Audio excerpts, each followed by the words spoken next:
Yun, welcome back again dito sa ating YouTube channel mga idol, no? For today's video, nandito tayo kay Madis Bike Shop, no? Pakita ko lang sa inyo itong build bike nila na ito murang build bike nila to dito, pero gaganda na ng mga specs na ito.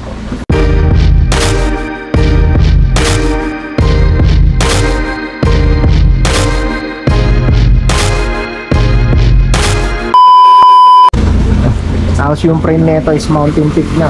Mountain Peak Everest yung kanyang frame. Ayan, napakaganda nun. Bali may busil na dito, size large yung frame. Ayan. Pero kung gusto niyo yung size medium, meron yan. May size medium pa to, pre? Oo, medium. Meron. May size medium daw yan mga idol. No? Kung gusto niyo medium, pwede naman yan. Ayan dahil dyan, naka-rigid port yan. Ayan, naka-rigid port na siya. Anong brand tong rigid port niya? Ito internal na to, yung SPF pala to. Ayan. Internal cabling na yung niya. Yung rigid port na yan, nakakita nyo, internal na. Ito tube, syempre, Mountain Peak Everest yan. Okay. Ito, aerowick tong kanyang saddle ginamit dito. Tapos ito naman, Trovatib yung kanyang safe post. No? Ayan, Trovatib yan. Tapos, stem niya, submit. Ito, strip lang to. Yung kanyang stem. I think mga 40mm to, 40 to 60mm. Tapos ang handlebar niya is mountain black oak na rin to, Trident black oak yung kanyang handlebar. Tapos yung handle grips nito, yung foam. Ayan. Tapos brake set niya Shimano NT200. Tapos yung shifter niya Shimano Giore 12 speed. 12 speed na yan mga idol, no? Ang ganda naman nito, rigid port niya. So, full internal cabling siya, di ba? Ayan, napakaganda. Labas na dito. Ayan.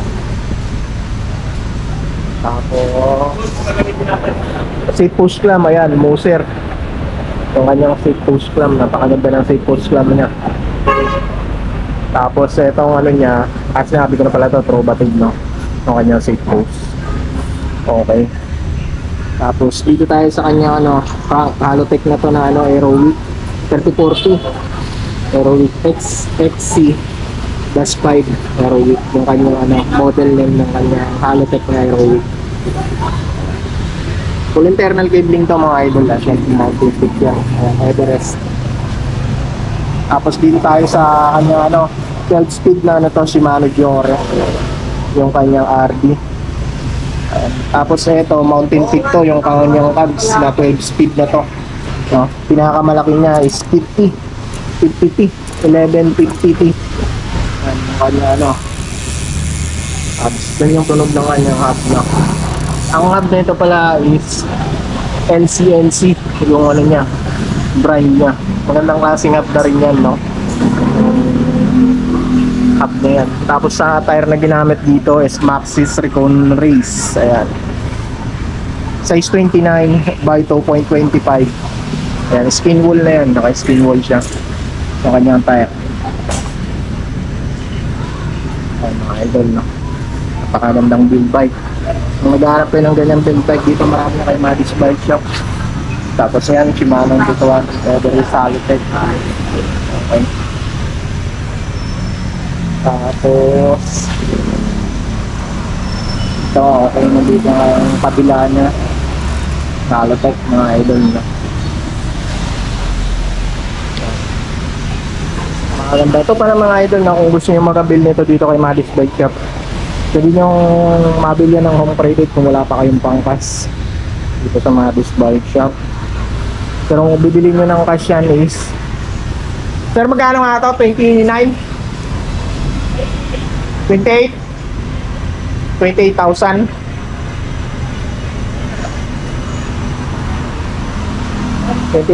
mga idol, no? Yung presyo niyan. Kung bibili nyo siya ng cash. Ayan, may abang siya dito sa kung gusto nyo maglagay ng FB, pwede, yan, meron siyang kung gusto nyo maglagay ng shifter dito. So yan lang mga idol, yan lang mixing vlog natin dito kaya Madis Bike Shop lang. Tapos kung maghanap pa kayo mga budget bike, marami rin dito kung kagaya nito, may Pro Max. Ayan, marami mga budget bike dito. Saka mga road bike, marami rin dito. Ayan, marami sila mga stock ng bike dito kung maghanap kayo mga budget bike. Payment mode. Ayan. Ito yung mga freebies nila to. Maraming freebies mga bike dito. Yung mga budget bike nila kung naghahanap kayo, pasyal na lang kayo dito, no? Bali may vlog naman ako dito, panoorin nyo na lang sa mga presyo, meron mga price. 26 X-Force pala mga idol, no? 2.0, ito nagbalik na siya. Ganun pa rin naman, Shimano MT200 pa rin yung brake set niya. Ito 6 X-Force. Tapos mga frame na Mountain Peak, meron dito. Kung naghahanap kayo ng mga frame na Mountain Peak, yan, marami yan dito kay Madis Bike Shop. So yun lang mga idol, yun lang ang mixing update ko dito kay Madis Bike Shop. God bless, peace.